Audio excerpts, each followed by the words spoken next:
We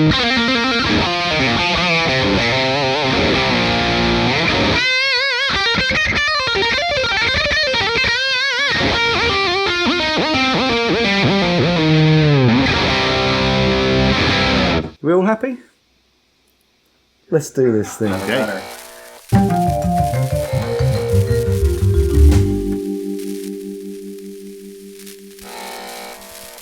Hey friends, and welcome back. And it is my absolute joy and privilege today to be sitting here with my friend Dave. Now, Dave, what's your surname? David Friedman. No, Friedman. Yes. Now that's funny because I've seen that on a load of gear here. Is that a coincidence? Actually, Sammy over here designs it all. Right. So Hey, Sammy. I'm just the face. How you doing? So technical questions defer to him. No problem. It's an absolute joy and a pleasure to meet, obviously, the absolute legend, living legend, that is Dave Friedman of Friedman Guitars, Amps, and also Pedals. So, really, I just wanted to say hi, get to know you, get to find out what drove you to get into the business. Where did you start? What happened? How did the journey take you? And I've also asked you to bring in your favourite guitar and amp, haven't I? Yes. Which you weren't too happy about. Well, trying to pick, it's like picking your favorite child. Yeah. So, that's a tough one. But we have one I like, and then we have some of our new products that I also like, because the newest one is generally your favorite. Of course. Well, it's the baby. Yes, it's the baby. And it's the same with children. You know, the first one, you really cradle them, look after them. Second one, not so much. Third one, you just drop it, and it's... Third one, you drop it, put it on top of the car, traveling, it's fine. But you love it because it's the baby. So anyway, going back to the very beginning, because we haven't met before, and I'm obviously familiar with Friedman brand, but it's good to know the story behind it, and I haven't seen that. I expect you've probably been asked a million times, but... I will do the abridged version, Yeah, but cool. the short little story. So I moved to Los Angeles in 1987, late 87, originally to be a guitar player. Okay. From Detroit. Okay. That's where I originally come from. 87 was a good year. 87 was a good year. Whitesnake album. Tail end of that era, yes. Yeah. Moving to Los Angeles, that was fun. I started working for what was called Andy Brower Studio Rentals. Right. Andy Brower Studio Rentals at the time was a big studio rental company specializing in guitar gear, vintage guitars, modified amps, all sorts of different things for the record industry. Okay. So, they rent products and amps and stuff to do their records with. And at the time, lots of records were getting done. Right. It was a different era and a different time frame. They also did studio cartage for studio guitar players, such as Steve Lukather and Michael Landau and Dan Huff and many famous studio... Tim Pierce. Very famous studio guitar players. So I started working in that field. And, originally just delivering things. I was 18 years old, and just delivering product and stuff to all the studios. Okay. So I have a vast background in whatever, all the vintage amps, all the sounds. I know what everything sounds like intimately, because we had access to it all the time. Every kind of tweed amp, every kind of blackface amp, every kind of British amp. Yeah. All the modified amps and things. You really just learn your whole library, or your I want to call it. You were tuning your ears. Tuning your ears for many years. Yes, because many people, go on and play guitar for years, but have really never heard a lot of this stuff. Yeah. Maybe a few, but not, and more, definitely not. So. I'm guessing the next stage is obviously you got into fixing these things. Well, not exactly. So there at the time there was a guy there making guitar rigs for guitar players, meaning wiring them together, racks and different things together for guitar players at the time. He left the company, and I spoke up and said, "Hey, I think I can do this. I've been watching him, and I can do this." So my original career, which still is making guitar rigs for touring guitar players. Yeah. Some of the names I've worked with over the years, Eddie Van Halen and Jerry Cantrell and Steve Stevens, Guns N' Roses, Offspring, plethora of. Actually, I've forgotten all the people I've actually done stuff for over the years. So I got involved in rig making, and Andy transitioned at the time to doing also a high-end boutique store called Making Music. Okay. So I started working for them, still doing rigs. And so I also got on the retail end. Okay. All the high-end bases, like the original Tom Anderson guitars and all the Soldanos and Bogners and all the other names of all the high-end gear. The boutique type amps. So quite versed in anywhere from, the custom products to high-end retail. Okay. To all of that. And so that just snowballed over time. So going back to that initial range of amps. Yes. What would you say in terms of vintage amps, non-Friedman amps, was your biggest influence? Are we going to go down the Marshall route, or are we? Yes, we are going to go down. We're going to go down. Particularly one particular amp I still have, 50-watt Plexi 1968 50-watt Plexi Marshall. Yeah. At the time, it was a hard rock kind of guy, it was more of that Van Halen influence as an amp on 10 with a Variac. Yeah. And that was the basis for all these amps, basically. You can tell. In my head, we design products now that have more gain or less gain, but at the core of it, all the amps can sort of do that tone. Right? Oh, yeah. So you built basically off of the Plexi sound that you loved, tuning the ears, making sure that you got absolutely the tone you wanted, but it didn't quite get where you wanted to get, I'm guessing. It's a guess, again. Well, never quite. Well, it's an ongoing thing. So yeah, you're never entirely happy. No. Ever. But that drives you to keep doing new stuff and better stuff.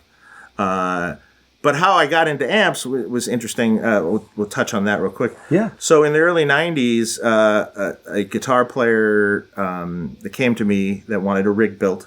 His name was Randy Jacobs. He played with Was Not Was originally with Don Was. Yeah.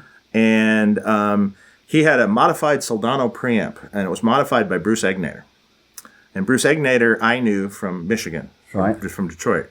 So it sounded amazing, and I called him up and I go, what we need is we need a 4-channel guitar preamp, and you have that sound. We should do this, and this is how it should be laid out. Yeah. And so we became partners on the early Egnater products, on the IE4 preamp, and then later the TOL head. So we were partners with that until later he sold to Rocktron and things changed later on. Yeah. So that was the first foray into amps because he would be my mentor on learning about tube amps. Right, okay. So huge influence as well then. Huge influence early on, and I just kind of ran with that over the years and did some other product development with some other companies. Right. And then eventually started my own line. Brilliant. So this is the quick rundown. The potted history for you. And it's quite clear from talking to you and also from seeing other videos with you that passion is something that continues to drive you on to develop new stuff, to get some new tones. The range of stomp boxes that you've got now is ever expanding. Yes. The number of amps you've got now is ever expanding. And the guitar range, I just love. I have to tell you, I love that little black design on the headstock. Well, the interesting thing about the guitars is it was sort of just a love. So I was always around high-end guitars. I had consulted with some companies on things they were doing wrong or right or things over the years. But I kind of brought it up one day, I'd really like to make some guitars. Because I have an idea in my head what I'd like to see. Right. And which didn't really totally exist. Yeah. Do you know, it shocks me and surprises me that not more amp builders build guitars, that not more pedal builders build amps and guitars, and I think it's a natural progression. I'm surprised that there's not many that sort of cross over like you've done so successfully. It's a hard thing. A lot of people, when we first did guitars, were like, what does Friedman know about guitars? Yeah. But they didn't really know my history and how the background I had. That's why I thought it was important to start with that. Right. From what I've read and what I've heard, it really does sort of lead you by... Yeah, big background in vintage guitars and amplifiers and then consulting with other brands later on guitars and doing high-end retail. So the idea was to create guitars that modern playability, but with a vintage feel and maybe aesthetic also. Yeah. We do clean guitars also, but we do many aged guitars. As we can see. And it's not just about aging the guitar. It's also about the feel, what that does to the feel on the necks and everything. It feels like worn in, like an old guitar that you played a lot. For sure. And worn in. And I do believe actually most of the guitars that are aged are nitro lacquer. Yeah. And I think it breathes better, and I actually think taking some of the paint off, to be honest, makes the guitar breathe better. Yeah. And I get that. and so it's not just about the aging. I'm sure but personally, I like it because you never have to worry about it. No, exactly. You don't worry about dropping it. I'm sure you probably got guitars that weren't sort of relicked before you started, that you have dropped and have got like that over time, and you know what you want it to feel like. I kind of get that. I'm not the biggest fan of relicking, if I'm honest. And that's okay. Yeah, I know. Absolutely. Yeah. Everybody's got their own taste. That's why we make both. There you go. So, we make nice ones and non. And bashed up ones. Bashed up ones. Yeah. Well, this is absolutely beautiful. And let's introduce our lovely player here. This is Sammy Boller, an amazing guitar player from Michigan with a very intriguing style. And this is his new guitar, which is a NoHo 24. So it's a really nice. It's a shorter scale 24 fret. So it's Gibson scale. So 24 and 4 3/4 scale. Yeah. And it's sort of that modern super Strat sort of Strat with a Gibson scale. Yeah. Which is good because I didn't even know that. Which is awesome. Which is good because he's used to playing that scale. Yeah. But he doesn't know it. And the beauty of this guitar, and everyone will kill me for this. We make we don't have them here right now because they're coming Monday or Tuesday, but we make generally pretty topped versions of this, that are very nice. But the fact that it has that much flame on this guitar, it's beautiful, and that we painted over it, I just love that. That's everyone's gonna go, "Oh my God, why did you do that?" But for me, I love that. Yeah, that's the ultimate in ostentatiousness, isn't it? It's beautiful bit of wood. Paint it. Paint it over. And that's great. And there's a Floyd Bros 2 humbucker. Yes. With our own pickups. We make our own pickups. And aftermarket pickups also for guitars. Now that I did not know. Yeah. So all these guitars are made in conjunction with someone people might know, Grover Jackson. Yeah, right, okay. So Grover is the builder of the guitars, and it's the combination of the two of us that made up the. Now you say that, I have to say that looks like a soloist in terms of the horns. A little bit. So it's very Jackson-y. A little bit so, but from the originator. Yeah, absolutely, and, the man himself.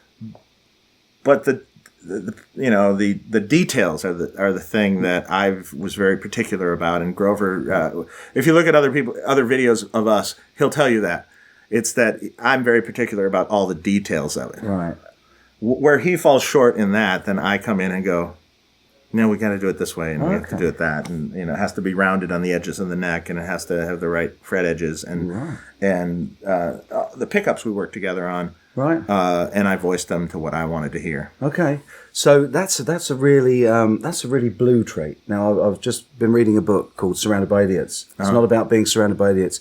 It's about different personality types, and there's reds who are all fiery and go get them and really keyed up. There's yellows that are sort of more sociable people, but don't really get to the thing. They're more interested in the process, and there's greens who are quite inert. But blues are attention to detail, and in any good team, you kind of need a mix of that. Do you know what I mean? Yeah. So it sounds like the synergy that's there between yourself and Grover is what's driving these to be such great guitars. Exactly. Yeah. And just the look. I mean, even though I'm not a huge Relic fan, this does sort of float my boat. I like the look of this guitar. I think immediately, now you said it, you've ruined it for me, because apart from the headstock, that's now That's now a Jackson soloist. Like mine,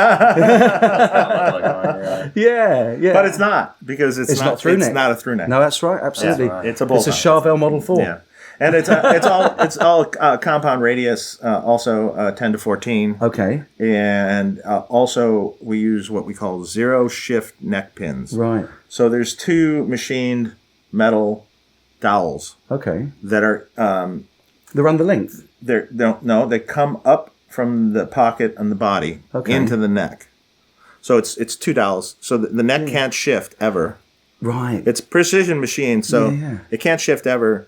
And not only does it accomplish that, which is great, Yeah. the Transfer transference of resonance. from the Wow. neck to the body is much greater, because you have this, it's I don't know, maybe half inch round That's unique. I've never heard of that before. Obviously, the dowels, and they go up, and you have that whole physically more connected, for sure. and you notice that. Yeah, because you're between 3 and 4 screws bolt on. Yes. That's the thing that goes through, and you've got to clamp that A bunch plate of paint on the in back. between, Yeah, and- exactly. Yeah. But this is direct transfer and nice and tight and snug. And that's unique then? I'm guessing. I've never heard of that before. Is that unique? Yeah, some people have done it different ways, but not with the machine metal. Right. Not that I know of, at least. Right, That was a Grover thing, actually, that he had developed. Yeah. Wow. That's So really that's what interesting. sets it apart a little bit, also. Yeah, and I suppose really we should have a listen to it. Yeah. So what are we playing through today? So we are playing through right now. We have the Jerry Cantrell Double J Junior amp. Okay. Right. So that is a miniature version of his large amp signature amp that we do. Okay. This is a 20-watt amp, 2 channels, clean and dirty. I think, and a heavier gain switch, which I think we're on right now, is the kind of the heaviest setting of them. And we can take a listen to some of that. Yeah, Sammy can play a bit.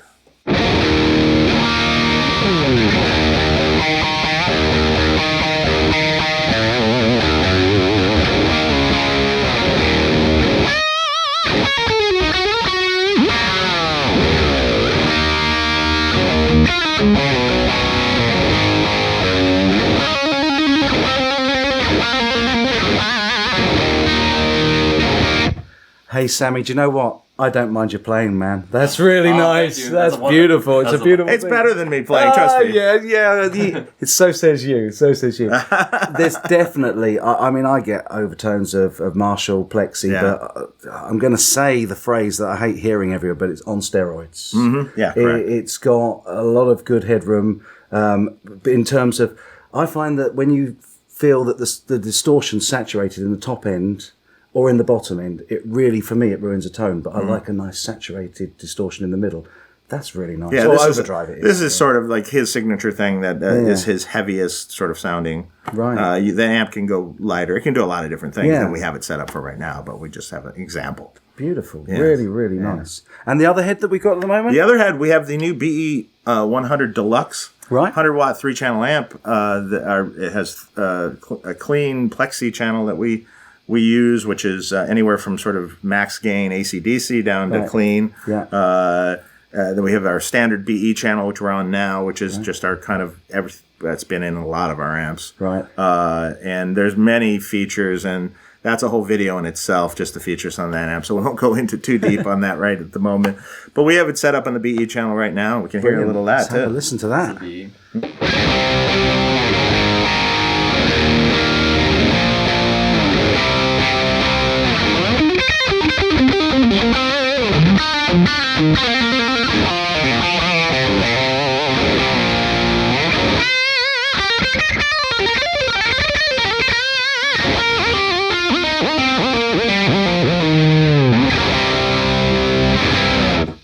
Absolutely glorious. Again, Sammy, can I ask you a favour? Can you see how that reacts when you back off the volume and just let it crunch up a little? Yeah, it cleans up great, man. Yeah, It's yeah. full black.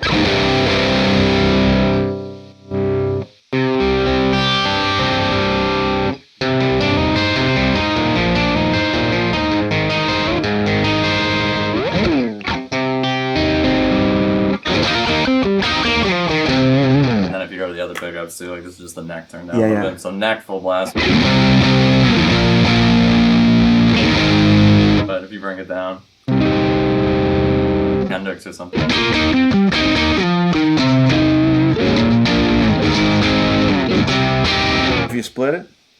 middle sounds great too. So.